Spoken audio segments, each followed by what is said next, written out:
One of my first questions that I ask is, what does happiness from within mean to you? 3 years ago, I accepted Christ, and if get into the Bible, Christ dwells with when you've accepted Christ dwells within you. The Holy Spirit and Christ dwells within you. And so I know that I'm never alone. I know that He's with me wherever I go, and I don't pray to Him, I pray with Him. And so for me, joy is probably more my word, but joy and happiness comes from knowing I'm never alone. Calling all women on planet Earth. I'm coming down to help you wake the heck up. Let's go, beautiful. Hello, beautiful souls. Welcome to another incredible episode of Happiness from Within. I'm Beyond Ecstatic. I have an incredible entrepreneur, Ray Higdon. I actually met him and Jessica at one of their trainings back in 2014, believe it or not. And his name is Ray Higdon. I actually have him here in front of me. How are you today, Ray? I'm good. Wonderful. Thank you so much for being on the show Happiness from Within. I'm Yeah. excited to, share your incredible story. And one of my first questions that I ask is, what does happiness from within mean to you? So for me, um, 3 years ago, I accepted Christ, and if get into the Bible, Christ dwells with when you've accepted Christ dwells within you. The Holy Spirit and Christ dwells within you. And so I know that I'm never alone. I know that He's with me wherever I go, and I don't pray to Him, I pray with Him. And so for me, joy is probably more my word, but joy and happiness comes from knowing I'm never alone. Wow, that's beautiful. Thank you for sharing that. Yeah. I would love to jump into your story. You have a you have an incredible story. I would love, if you don't mind, you talked about, I remember you had a pivotal point. This is like when you had broken up with your girlfriend. This is like, and then you had that pivotal point at that party when you were just like, you had that, I don't know if you want to call it awakening. It was just like you had this. And then shortly after that, I think you met Jessica. Can you talk about that experience that you had? Yeah, I know what you're referring to. I haven't shared that story in so long. I'm really gonna have to remember the exact. You were at a wedding. That's what it was. You were I at a know. wedding. I know Yes. exactly what you're talking about. And so, I was up in Gaylord, Michigan, and I had been married for 6 years, almost 7 years, and then I'd gotten engaged, and we had been planning the wedding, and I had just gotten disengaged.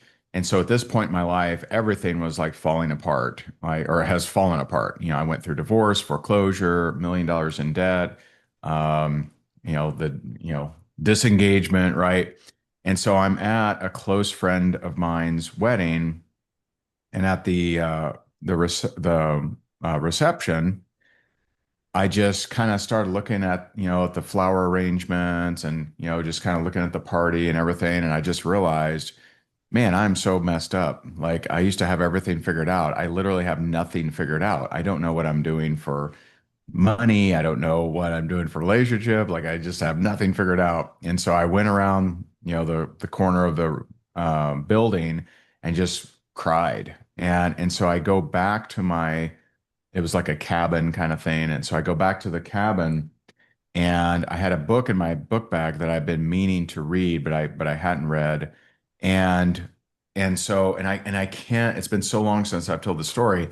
I remember getting the book, and I just flipped it open, and it was something like stop focusing on where you've been, focus on where you're going, or something like that. And I realized that, I just need to keep my eyes pointed forward. I just needed to focus on where I was going. And that was a big breakthrough for me. I needed that um, breakdown, and I've had this, thousands of these, but I needed that breakdown to have that breakthrough. That's incredible. I remember when I met you and Jessica, actually, even before Top Earner Academy, you guys had come to LA. This was when Numis Network, when we were in the coin company. Yeah. Yeah. And hey, people that held silver, they're happy now, aren't they? Yes. Silver's like 80 bucks an ounce. Yeah, right. Yeah, but I mean, one of the things I just really appreciated from meeting you guys from the beginning is you guys just always just such incredible energy. I just really want to honor that because I mean, I know I haven't seen you guys in a long time, but following you guys on social media and just seeing the growth and just the impact that you guys have made in literally thousands of people's lives. I mean, it's just really incredible, you know. It's Awesome. Thank you. yeah, you're welcome. You're welcome. My next question for you is what had you transition going from marketing to now what you're doing now? Can you talk a little bit about that and then we'll go into what you're doing now? Because I know you have an event coming up, so I definitely would, can help to help you promote that.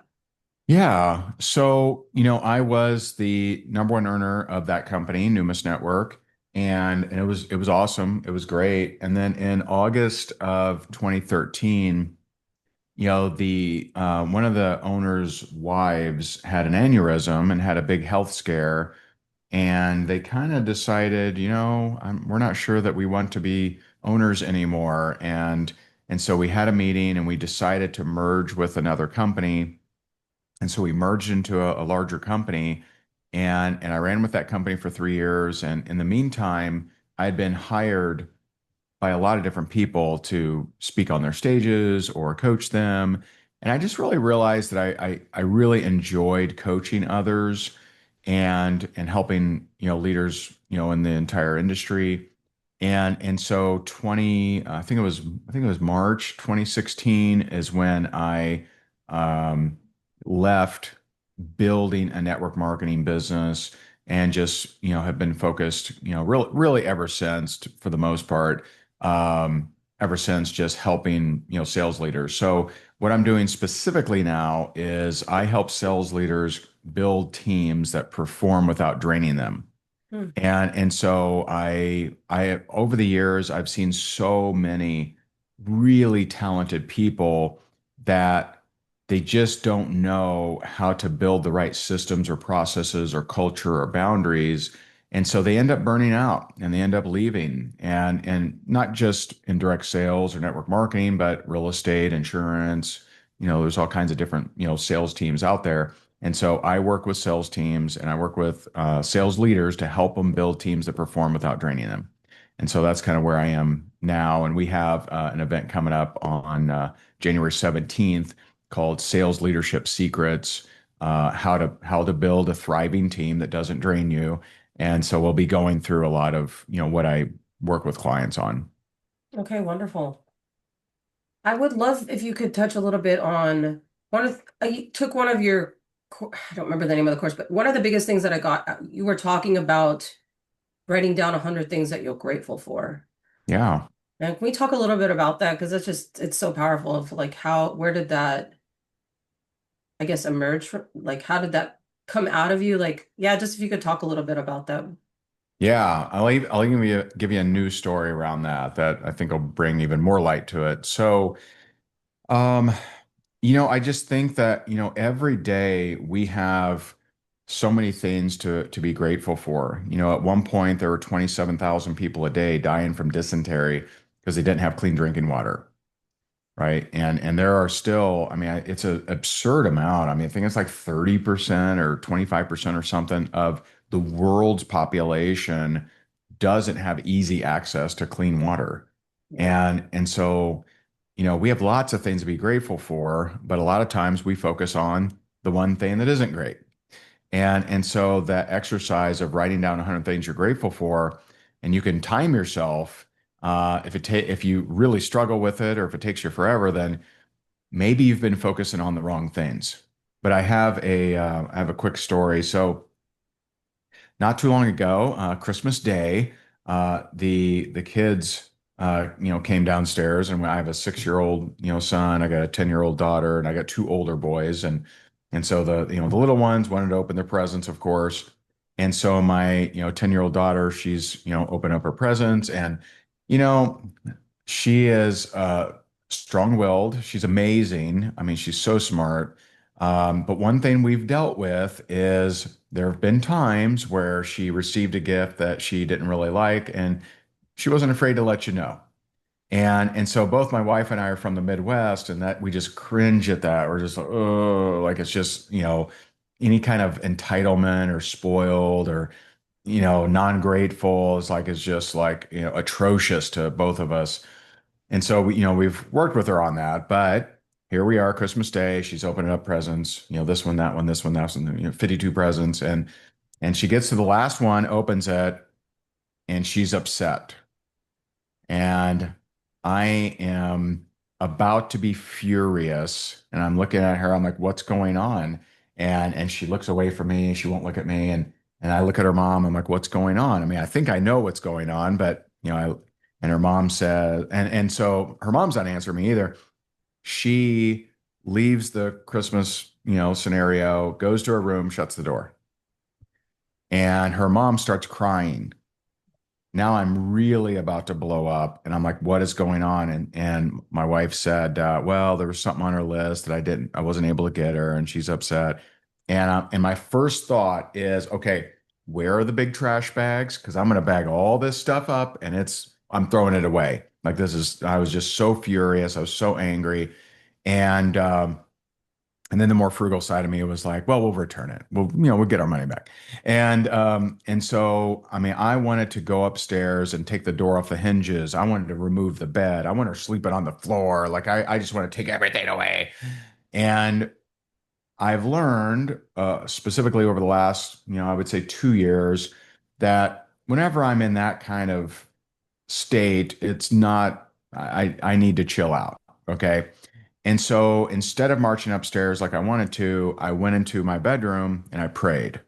And I'm just like, okay, Lord, you got to tell me what to do here. Like, I'm very upset. Like, Lord, what should I do?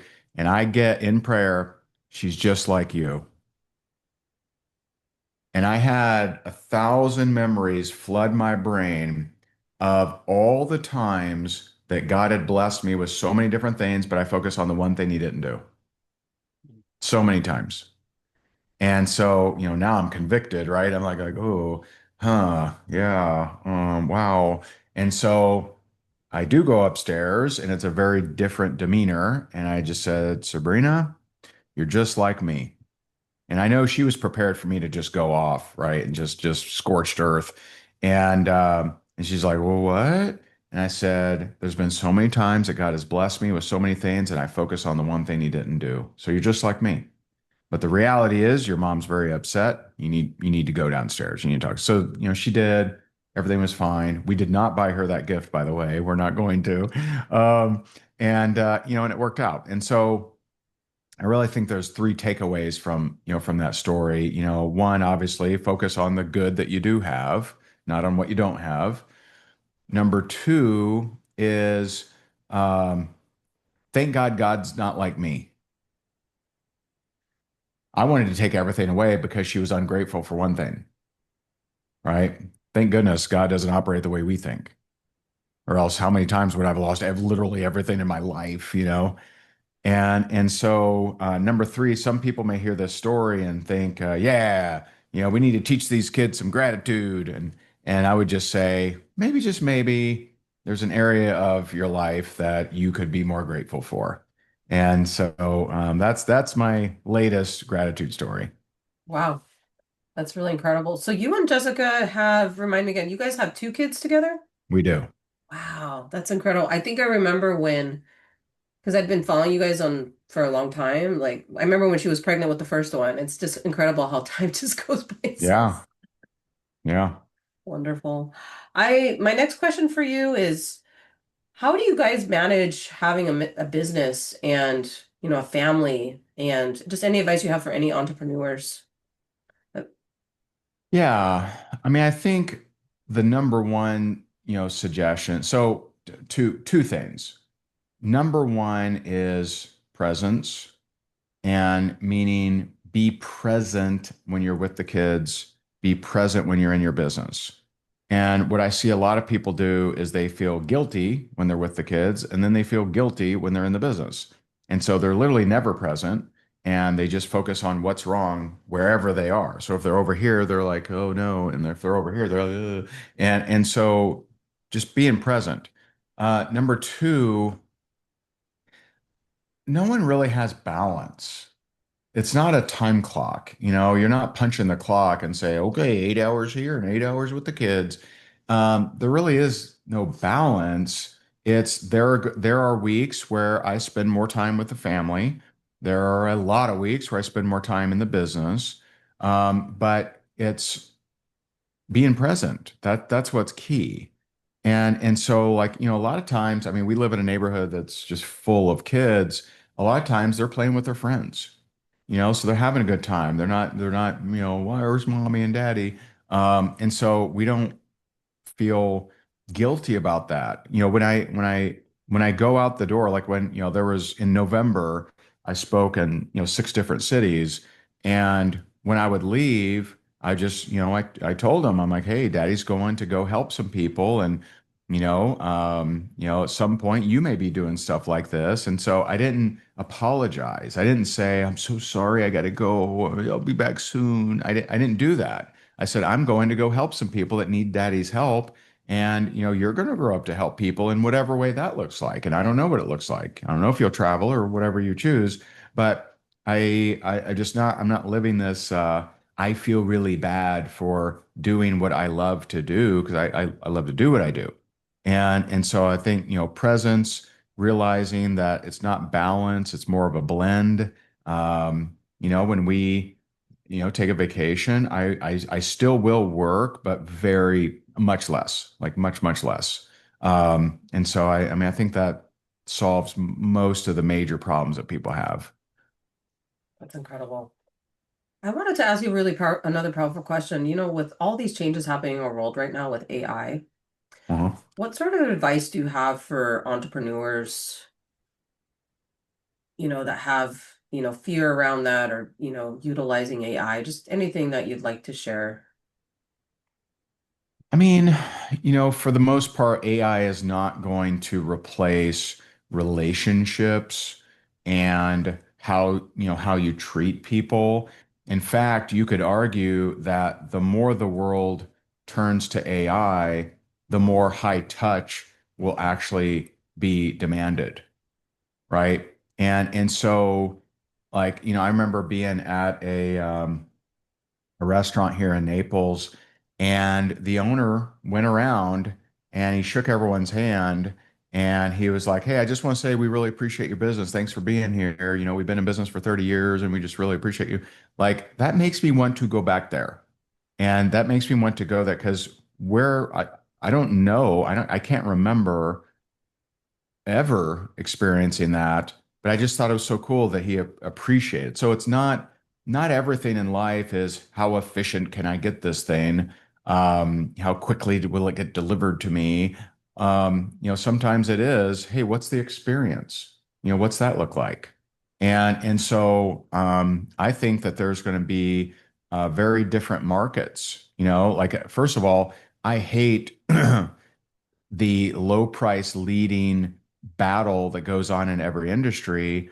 I remember a guy, and that's the kind of stuff that AI, will wipe out or just commoditize. A guy reached out to me several years ago, and he's like, "I'm pricing coaching, and so I'm calling a lot of coaches, and I'm pricing them out. So what do you got?" And I said, "Well, I'm probably the most expensive, so you're just probably gonna pick somebody else. So good luck to you. I appreciate you. I hope you find the right one." Because I'm not the low price leader. I'm not the Walmart. I'm not trying to be that. And so I would just say, let innovation and technology either embrace it and use it, or think the opposite and think, okay, if AI takes over this, what would stand out to high-end customers? What would a high-end customer want if AI is doing this? And so just do what your competition won't do, and you'll stand out and you'll be able to actually set your price. Oh, that's incredible.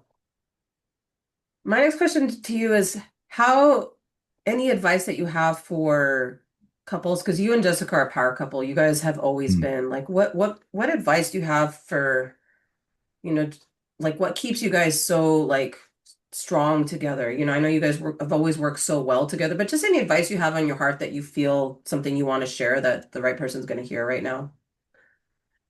Yeah, couple things. One, I think it's so succinct in the Bible. Ephesians 5:33 says, "Men, love your wives, wives, respect your husbands."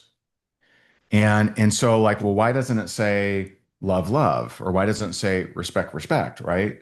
And the reason is that both kind of go against the nature, right? Men, for the most part, are more kind of designed to respect, women more designed to love, right? But we're supposed to love our wives, not if they do something. We're supposed to love our wives, period. And they're supposed to respect their husbands, not if they have a great job or if they're motivated or if they're whatever, but they're supposed to respect regardless, just like we're supposed to love regardless. And I when I really unpacked that verse, I realized that every single argument that I've ever had with my wife was I felt disrespected. Mm. And so when the woman doesn't feel loved, that's going to raise a problem. When the man doesn't feel respected, that's going to raise a problem. And they actually did this study. I think women would be surprised by this. And they said the study was this was with a very large study, and it was they asked men. They said, "Would you rather live with a woman who disrespected you consistently, or live by yourself the rest of your life?" 80% said live by myself the rest of my life. I think most women would find that surprising, but we are wired that way, that we just like when we feel disrespected. Um, However, sometimes we can draw false conclusions. So the first few years of our marriage, I didn't understand the dynamics. And not that we would, argue a lot or something like that, but I misinterpreted how she was showing up.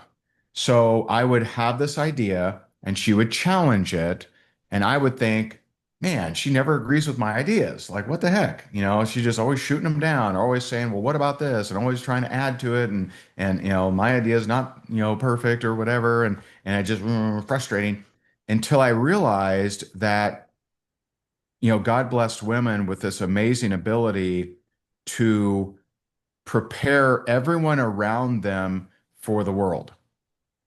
So the women are designed to prepare their kids for the world. They're designed to prepare their husband for the world.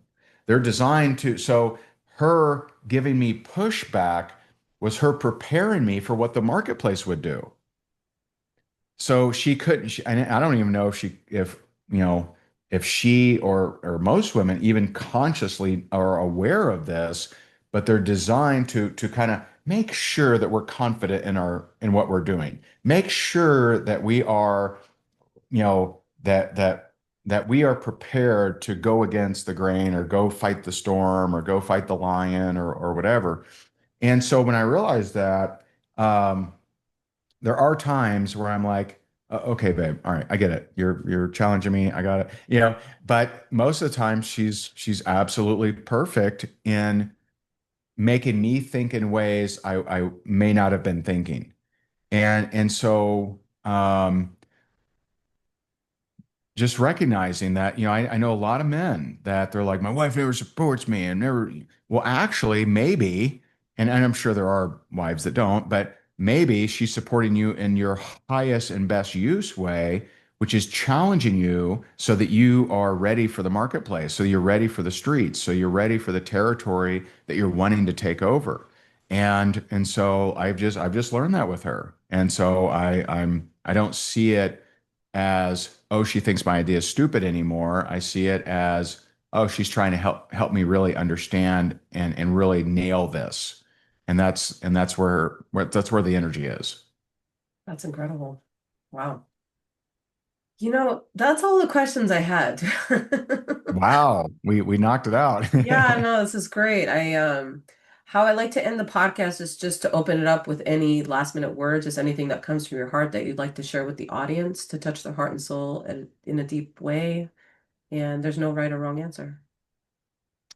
Yeah, so I mean, in the topic of, happiness from within, so the story that comes up for me is about, it's probably been almost 2 years now.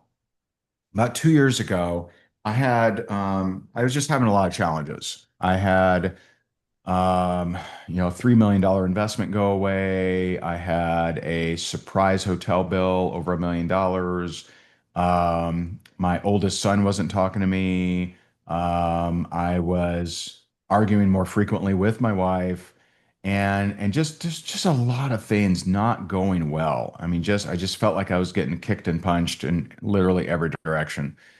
And so I, like one should when one feels that way, I got into prayer, and so I prayed, and I'm frustrated, which isn't the best prayer, but I'm frustrated, and I'm just like, God, what is going on? Why I feel like I'm being punished. I feel like I'm like being destroyed over here. And I just sat there and I just listened, and I had to keep breaking you so you would keep searching and find the need to love yourself. That's what I got. Wow. And here's, just to kind of share, I don't hear, like in prayer, I don't hear some external voice. I don't hear James Earl Jones or Clint Eastwood or some, Ray. It's my own inner voice, but it's words I wouldn't use. I wouldn't use those words. I don't know what those words meant. And so I had to keep breaking you so you would keep searching and find the need to love yourself. I'm like, what does that even mean? Like, I don't even know. And so I'm like, what does that mean? That's definitely not for me. Like, what does that mean? And so it took me about 2 weeks, and I had this aha moment about 2 weeks later. And I realized that I did something very detrimental to me, and I'd been doing it every day my whole life. At the end of every day, I would do this audit of my day, and I would find one thing to beat myself up about. So I would do this audit, and did I eat a donut? Did I screw up something? And so I could have done 52 great things. I was programmed to find the one bad thing. And I would find the one bad thing every day. And he's like, oh, I got to do better. And just this self-condemnation, this self-bullying, this self-shaming. And so there was a very large piece of me that just hated myself. And so that was revealed to me. And with awareness, you can change. With no awareness, you have no shot. And so with awareness, you can change. And so I stopped doing it. And things just started getting so much better for me. But I never would have gone there if all of those negative things wouldn't have been happening. And so when you're in the desert, that's actually quite a blessing. And I know no one wants to hear that, but what I found is my greatest breakthrough days were the days that were the worst, that were just the punches in the face. And, for example, the Christmas Day story. I mean, I was so mad. That's the maddest I've been in a long time. One of my biggest breakthrough days, because never again, at least I hope, right? And I believe, but never again will I look at the one thing that God didn't do. Instead, I'm like, okay, all right, he didn't do it. All right, okay. What do I have to be grateful for? And so I would just say, you know, for me, all healing and all improvement and growth has come, from prayer, and that's just, for me, just been the last 3 years, and yeah, that's what we'll end it on. That's wonderful. Ray, I really want to thank you so much for being a guest here on Happiness from Within. It's an honor. And, maybe in the future, if you and Jessica are open, I'm going through some health challenges, but eventually to travel, maybe I can come interview you guys in person, because that's actually one of my dreams for this podcast. Oh, So maybe I can fly. Are you guys still in Florida? we are Naples, Oh. Florida. Yep. But we'll see. Maybe I can come interview you guys in person. So, Okay. Well, let me know. oh, yeah, absolutely. But thank you very much for being a guest here in Happiness from Within. I'm wishing you just a beautiful day. And please tell Jessica I said hi. All right. You got it. All right. Thank you so Appreciate you. much. All right.